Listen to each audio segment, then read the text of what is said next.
Well, Andrew, that was a rather topsy-turvy results in fantasy last week at Darlington, wouldn't you say?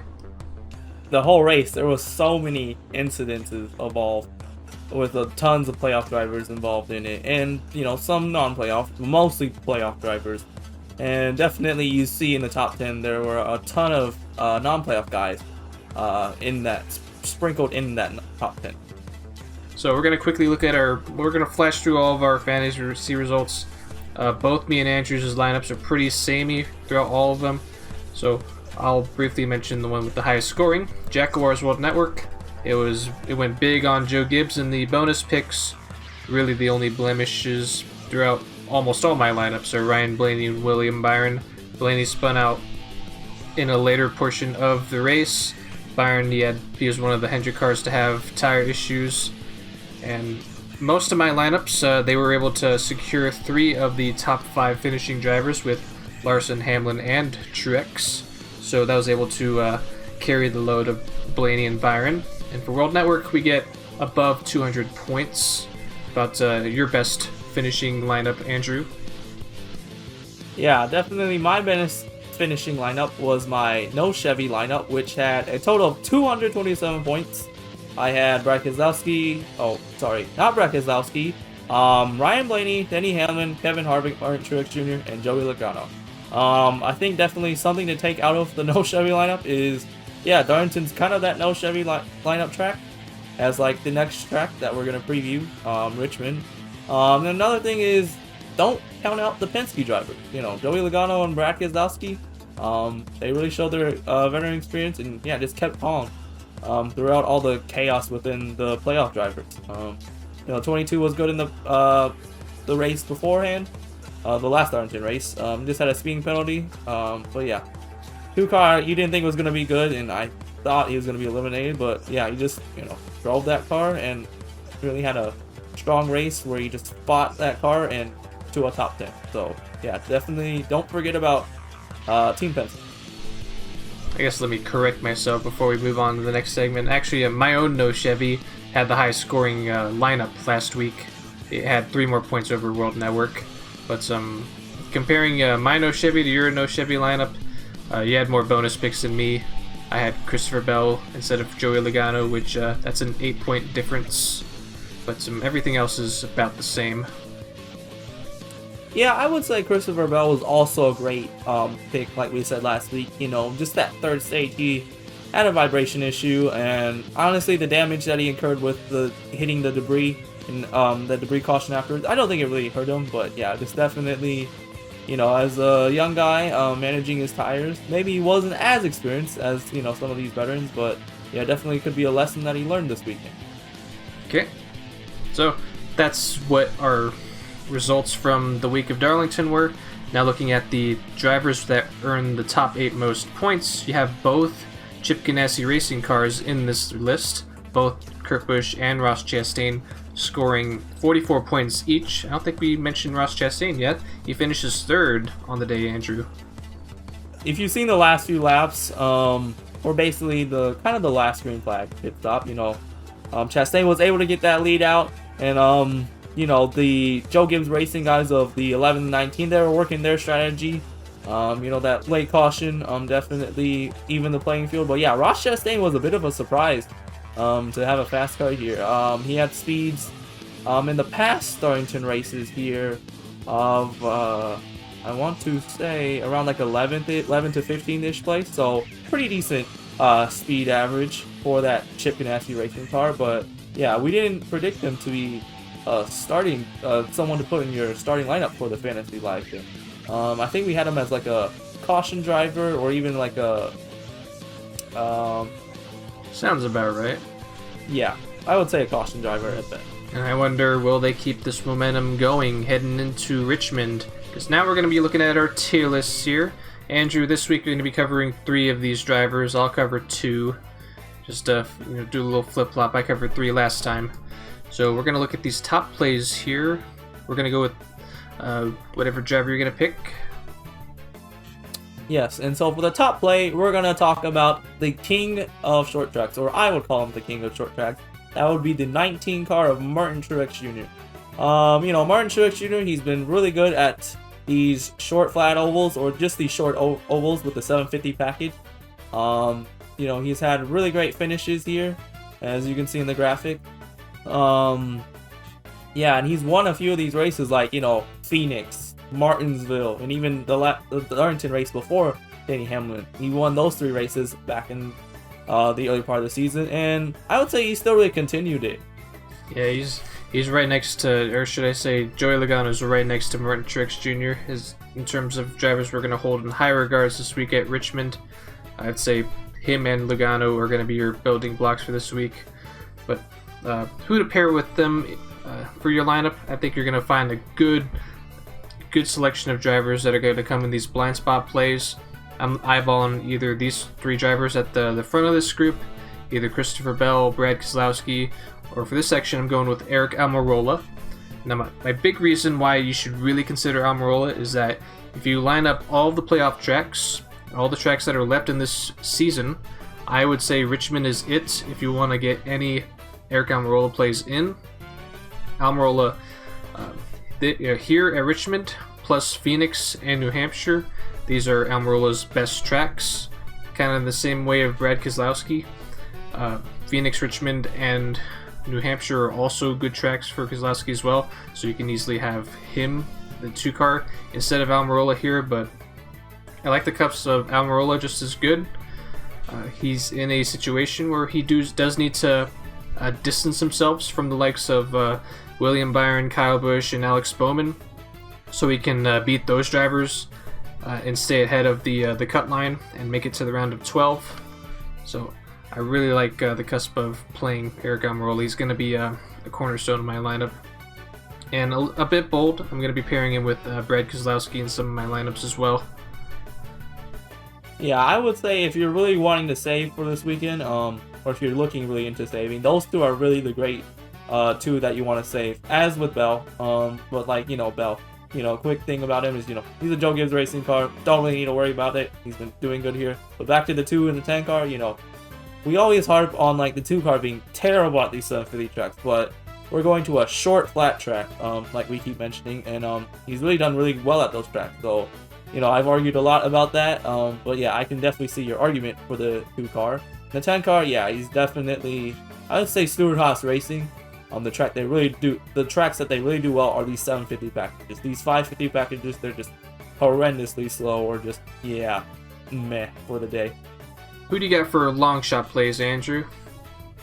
Well, the only really interesting play I would say here, in the long shot category is Matt DiBenedetto.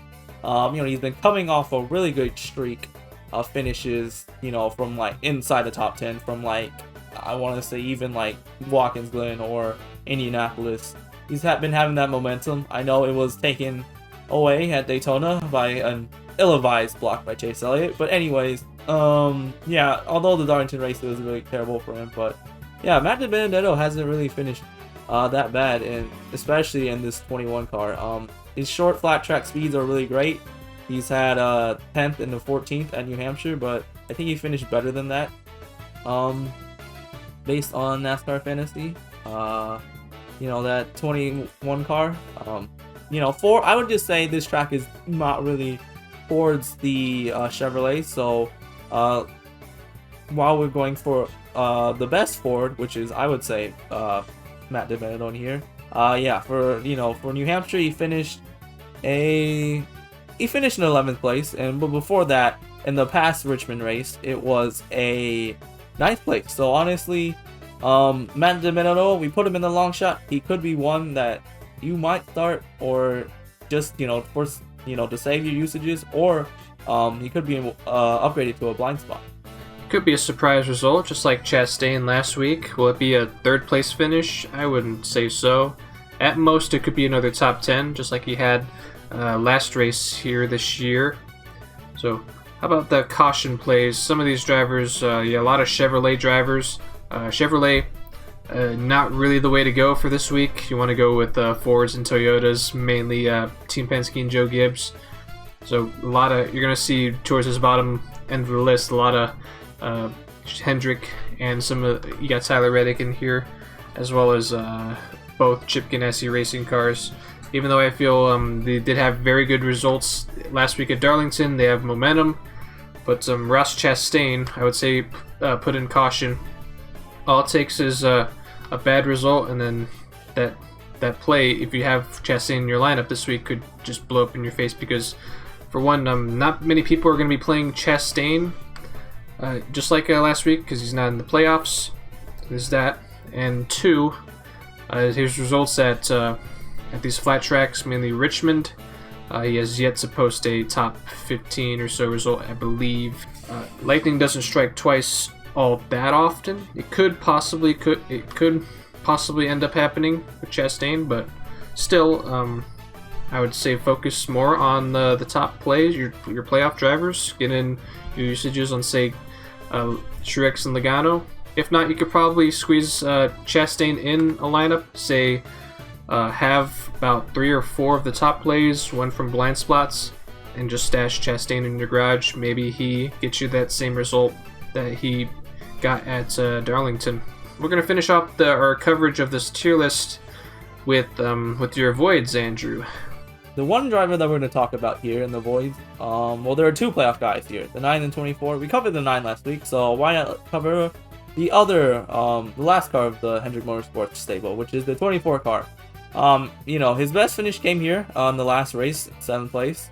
But besides that, he has never really had a decent finish here. I mean, well, 12th place was his best finish, and that was in 2018. But besides that, he's really just struggled here at Richmond, and I would say it's kind of like a one-hit wonder. A little baseball term there, but yeah, I played him at Atlanta this year, and you know, he had only one good finish there, which was the first race of Atlanta. But yeah, he's really struggled there. So maybe, you know, his one good finish here is really just tells you to stay away, because, you know, that could just be one race only that he was really lucky or really good at. Besides that, his 750 stats are, you know, they're really excellent. Although New Hampshire it's a little bit worrying since he didn't finish really well there, and yeah, he just fell off. And yeah, the 24 car has been in a slump recently. His finishes from, you know, the Pocono race, starting at Road America, was like 30th, 33rd, 20th, 21st. Glen was 6th. Indy Road Course was 33rd. Second was Michigan. Daytona was 37th, and Darlington was 34th. You know, you could say the crashes are definitely a factor, but yeah, that team is really just, I don't know, they, even without a crash, their speed-wise is really just gone downhill from, you know, their top 10 streak that they had at the beginning of the season and somewhat middle of the season. So yeah, it's a bit worrying, and honestly, I would probably use Byron at like more of these 550 horsepower tracks. Alright, so that's what we thought about some drivers heading into the week of Richmond, but now we're going to set our lineups. Andrew, I think our building blocks should be, we start with Joey Logano and Martin Truex Jr. I think those are going to be musts. Denny Hamlin, he might join those 2 drivers. If you believe that Hamlin, he's not going to stop after winning last week at Darlington, he'll back that up with another solid run at Michigan. So I'm going to go for that as well. I'm going to stick with what I said with Brad Keselowski and Eric Almirola. It might be gutsy starting both of these drivers, but looking at the rest of my options, I think I'm going to go ahead and go for that. Plus, I'm awfully confident with fantasy weeks at Richmond. I historically do very good at Richmond. I had 2 weeks here at Richmond where I scored more than or equal to 260 points, so let's see what this gives me. Hopefully it's another good result like that. Yeah, and for my lineups, my JGYU5AY, I'm going with Kyle Busch, Joey Logano, and TRUEX, like we said, for our building blocks. And instead of maybe, you know, going with Brad and Almirola, I'm going with Bell and Harvick. You know, I really have a lot of trust in the 20 car, and you know what he's done on these shorter tracks. The 750 package, and you know, Harvick last week, you know, he showed top 5 speed, and that really gives me a lot of confidence going into this week. And my garage is the previous winner of the Richmond race, Alex Bowman. I'm just going to take a little bit of somewhat of a save here, as I would say the 40 car has really been somewhat the best Chevrolet that has run here, besides maybe a Chase Elliott, or you know, Kurt Busch could also be an interesting top Chevy, but I'll throw in Alex Bowman also in the top Chevy. And yeah, Joey Logano and Martin Truex Jr. are respectively top Ford and top Toyota, and the team is Joe Gibbs Racing, and the manufacturer's Toyota. In my Bowman 48 Ally lineup, I have same guys again, except this time I'm going to go a little bit stronger on the garage with Denny Hamlin, and I'm going to throw in Chase Elliott as my top Chevrolet, as I think it's really going to be a battle between Chase Elliott and Alex Bowman for top Chevrolet. And then for no Chevy, we have basically a combination of a combination of the drivers that I've mentioned, with Brad Keselowski, Christopher Bell, Kyle Busch, TRUEX Jr., Logano, and I'm gonna go Almirola here for another save. Doing a little bit of a hard save, going with Brad Keselowski and Almirola, I would think. And then a little change on the bonus picks is going Kyle Larson with top Chevrolet. That's what we think about our lineups. We set them. The race kicks off this Saturday night at 4:30 Pacific Standard Time. The next race is another Saturday night race. It's at Bristol. So that's our lineups. We also want to briefly mention the cutoff line. A lot of the drivers that had issues, and the ones with not that many playoff points, we're talking Alex Bowman, even though he had 3 wins, but he's still below the cutoff line, tied with Tyler Reddick. But mainly Kyle Busch and William Byron, they had big issues last week at Darlington. They need some ground to make up here at Richmond, as both those drivers are below the cutoff line. Michael McDowell in a distant 16th, 20 points back. Besides him, everyone is either not safe to make it to the playoffs, besides Denny Hamlin, Kyle Larson, and they're still in good shape to advance to the likes of Bowman, Kyle Busch, and William Byron. But any big changes you think will come out of this playoff cut line before Richmond, Andrew? After Richmond, I mean? I want to say that maybe Almirola or Kurt Busch or even Reddick goes down into the final 3, because they haven't really done as well, I'm not really a fan of those. But yeah, I think Reddick's pretty much almost a certain that he'll be below the cutoff line, which is kind of sad. But yeah, I think you'll still see like Kyle Busch and I think Kyle Busch and Bowman have the really good chances to make up a lot of ground here. Byron, he might actually be the surprise one that gets eliminated here in the first round. That's our weekly video. Next week is Bristol. Thank you for Andrew, as always, for joining the show and helping me recap the Darlington race, since you watched that. You watched the whole race, unlike me, I wasn't able to. Yeah, I'm always, here watching all these races and, yeah, keeping up with fantasy as much as possible. And, yeah, hope we have a good weekend in Richmond. Yeah, you'll join me back for the Bristol week next week. So, yes, the final race, the elimination race. Yep. Thank you guys for watching. Catch you guys next time. Enjoy the Richmond race, everybody.